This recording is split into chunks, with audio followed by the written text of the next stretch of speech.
I've been playing chess my entire life, and then games like this come along, played by Magnus Carlsen, and they leave you questioning everything you thought you knew about chess. Even the great Hikaru Nakamura, who opened with the respectable e4 in this game, gets the Carlsen world number one treatment, gets slammed with pawn to a6, the St. George defense, and the disrespect just continues here. Now this is Title Tuesday, the early edition. It's round 8, so blitz chess. These are elite chess players in the world. What a battle this is. So Hikaru takes the center, as you do. Magnus goes knight c6, a terrible move, not fighting for the center with a pawn, allowing himself to be kicked with pawn d5, and then stumbling back to a7. They say a knight on the rim is dim. This is not just on the rim, this is sidelined out of this universe, right?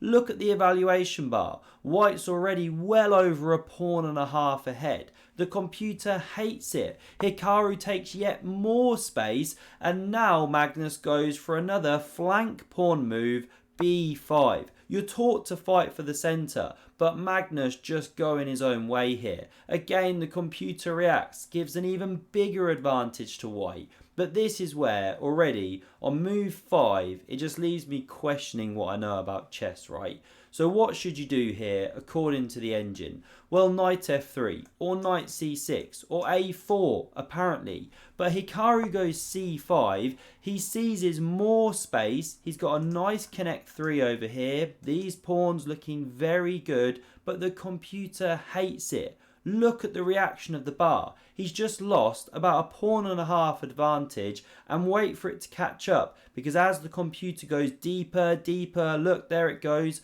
plus 1.5, wait, oh crap. Magnus is showing us slightly better, basically level. Are you actually kidding me? With 5 moves in, look at the absolute state of his position, the state of white's, and apparently this is a level game. Like, this is the sort of stuff that just has me questioning what I know about chess, right?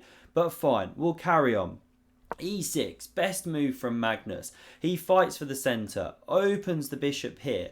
So Hikaru covers that pawn. We get knight f6, pressuring e4. Again, Magnus playing with fire, but you can't go e5 or you drop this pawn. So queen d4, I mean, look at that spider of a piece shooting out in 8 different directions there, centralized monster. And after Magnus captures, pawn recaptures, he now goes d6, top move, and c6 from Hikaru. How dead does this piece look? But watch how Magnus liberates it. It's just incredible. And again, look what the Silicon Overlord is telling us. Black's better here, apparently with g6, bishop g7.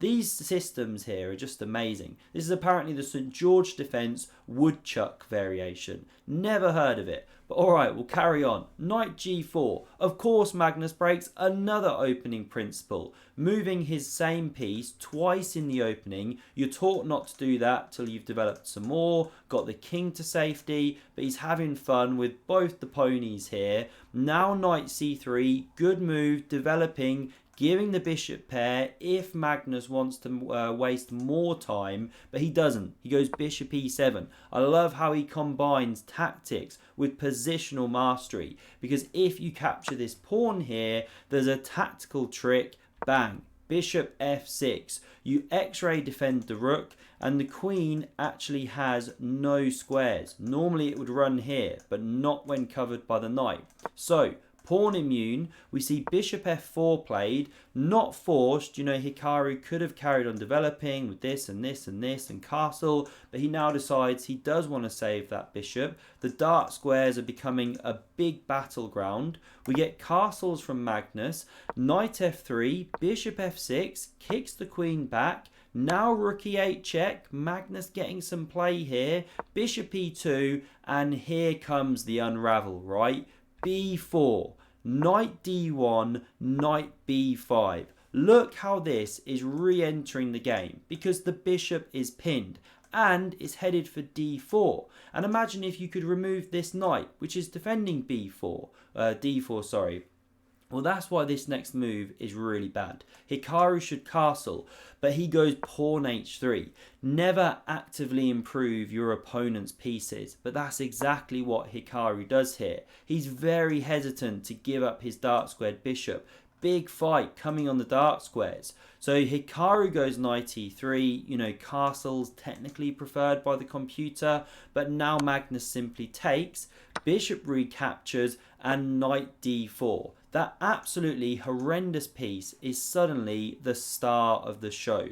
There are threats to take the bishop, shatter the pawn structure, so bishop d1 is played. Rook e4 from Magnus. Best move again, activating the rook. These non-standard positions. He just knows which piece to pick up, what square to put it on. Leave these ones at home for now. Let's focus on this cannon. And Hikaru crumbles under the pressure here. He should play immediately bishop h2, but he goes bishop to g3. And it runs straight in to knight f5.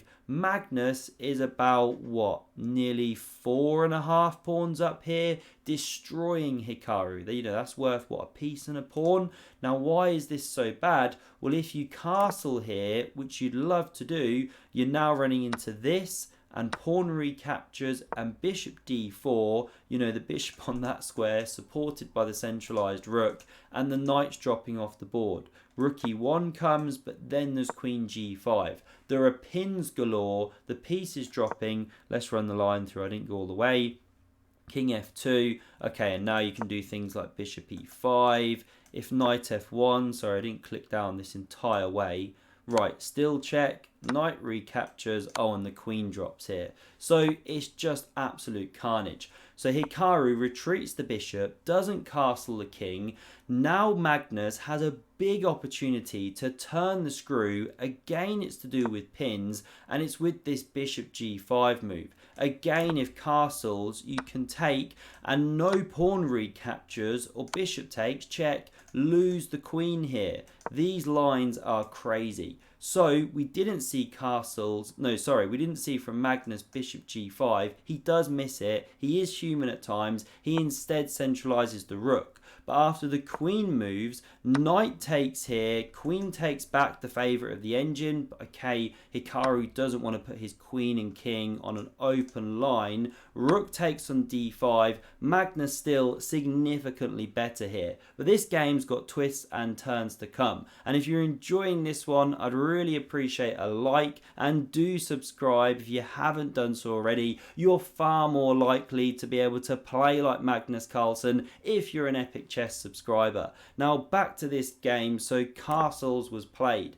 Now Magnus plays rook to f5 here, although there's some amazing lines with a5 and the bishop coming here, and slow playing with queen e7, rook c5.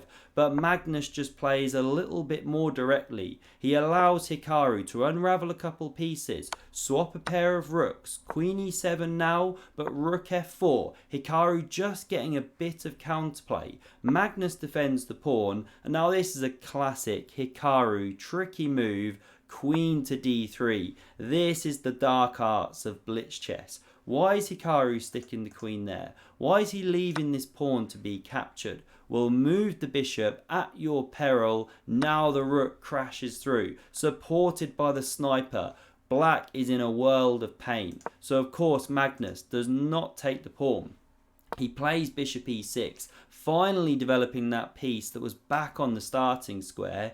It's a great move, but Hikaru finds a great response. Rook to e4, amazing activation of that piece right from the corner, pinning this one to the queen, and it's not so easy to unpin. If queen d8, you've got problems here. If here, then there's good moves for white. I didn't actually explore that whole line. But anyway, what we see in the game is this bishop takes on b2. Magnus just says, fine, I'm going to snaffle that pawn. I'm now, 2 pawns ahead? That is significant. But Hikaru goes queen b5. He's looking for queen b7. pressures this pawn, and now Magnus goes bishop c3. We don't yet see a queen invasion, though it was playable. Instead, Hikaru just develops another piece into the game, maybe looking at this kind of thing one day, and now Magnus goes for some active play, but it's not the best. He abandons this pawn, but a4 was actually a very good way to ditch it here and activate the rook at the same time.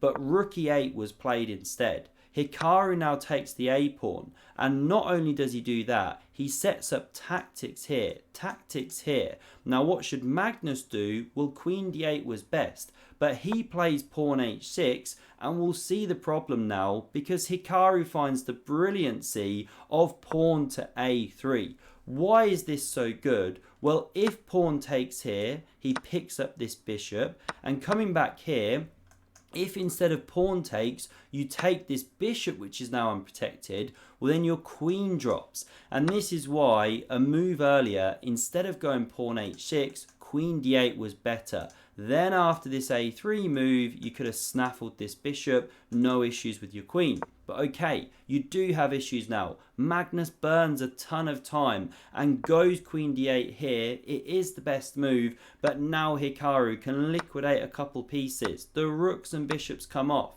Now we see this pawn captured. Material is restored. The bishop kicked back by Magnus, and now Magnus on the back foot, on the clock, and on the board because of this pressure here, 2 pawns running, and he makes a mistake. Instead of putting his king on this square, which is the top move, he puts the king on this square, directly on a diagonal where it can be checked. And Hikaru has a win on the spot, but he misses it. He plays a different move, then sees this win. Why is it a win? Well, where does this bishop go? It's got 1 square, but then you check. You pick up the bishop next move, it's a dead lost game. But Hikaru goes queen d5. Again, he goes for the tricky, trappy kind of approach when actually there was a direct win. The idea being, if you drop the pawn, which he's offering, he's baiting, then you check, pick up that bishop. Equally, there's a threat to just check and pick up the piece if you do nothing. But now Magnus sees it, saves his king from that checking diagonal, and this time b5 comes. There's no time to pick up that piece and cover the pawn. So queen b8 from Magnus, trying to set up a blockade on the dark squares. Hikaru does similar with the bishop, with this one, then e4, looking for this exchange. Magnus now offers it. They come off the board. We see king f1 played. Queen e3 from Magnus, invading. Hikaru does the same here. And now, after this check, king g1, Magnus picks up a pawn. He is a pawn ahead here. Clock times are running low, and Hikaru sets a trap. He could take here, but once again, he plays this tricky move. You can see why these guys are top blitz specialists, constantly trying to get their opponents to go wrong. And if you check here, not that I'm saying you would do this, but you instantly lose the game. Queens come off, and now it's the white pawns which are running through. Unstoppable tactic. So, Magnus doesn't do that, of course. He plays queen b4. Pressures here. Hikaru takes this one, and now what happens if you pick up this pawn, try and keep the game going? Well, you just lost, because the white pawn is going through. Nothing you can do to stop it in any of the lines. You cannot go in for that. So Magnus doesn't touch it. He plays this check, king h1, and we get a repetition in this position. Peaceful end, but a fascinating game, I thought. And by the way, if king g1, the checks just continue. Really doesn't matter where you go. You can step anywhere. Check, check, check, check, all over. Unavoidable perpetual. Always good fun when these two are at the board. These were the final standings. If you enjoyed, then do check out another game of epic chess on screen, and I hope to see you again soon. Cheers.